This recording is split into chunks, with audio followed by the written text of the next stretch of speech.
जय हिंद, भारत माता की जय। जय जवानना नारा साथे गई राते भारतीय सेनाए पाकिस्तानना जे आतंकवादीना जे બંકરો હતા એ મિસાઇલથી ઉડાડ્યા અને ભારતીયો સમગ્ર દેશની એક માગણી હતી કે પાકિસ્તાન અને આતંકવાદીઓને કંઈક પાઠ ભણાવે। ત્યારે સેના અને સરકારને અભિનંદન આપીએ છીએ।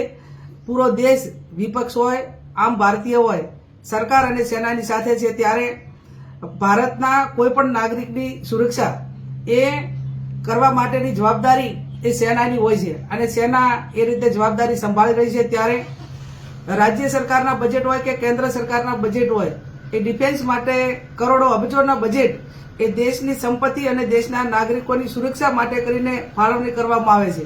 ત્યારે હું અભિનંદન આપું છું દેશના જવાનોને। એમની મનોબળ વધારવા માટે તમામ ભારતીયો સેનાની સાથે છે। 10:30 વાગે ભારતીય સેનાના પ્રેસ કોન્ફરન્સ પણ છે અને 10:30 વાગે પ્રેસ કોન્ફરન્સમાં વિગતથી સેનાના વડા આપણને સૌને માહિતી પણ આપશે।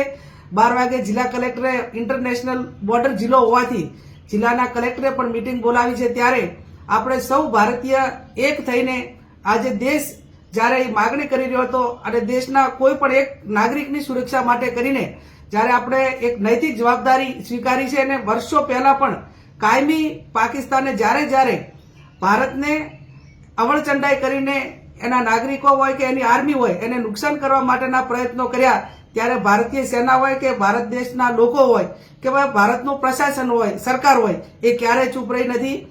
જે રીતે 1971નું યુદ્ધ હોય, 65નું હોય, અનેક સર્જિકલ સ્ટ્રાઇક હોય કે અનેક વખત ભારતીય સેનાએ પાકિસ્તાનને પાઠ ભણાવ્યો છે। ફરી એ સેનાએ જે ઓપરેશન કર્યું એમને અભિનંદન આપીએ છીએ અને હજુ પણ ક્યાંય જરૂર પડે તો ભારતીય સેના પૂરેપૂરો એનો પાવર વાપરીને પાકિસ્તાનને નેસ્ત નાબૂદ કરી નાખીને એક દેશ સમગ્ર દેશને સંદેશો આપે કે ભારત સ્વનિર્ભર છે અને પોતાની તાકાત ઉપર દેશના જવાનો હોય કે દેશના લોકોની સુરક્ષા કરવામાં સક્ષમ છે। મિત્રો, આવા જ વિડીયો અને શોર્ટ્સ જોવા માટે આજે જ અમારી ન્યૂઝ રૂમ યુટ્યુબ ચેનલને સબસ્ક્રાઇબ કરો।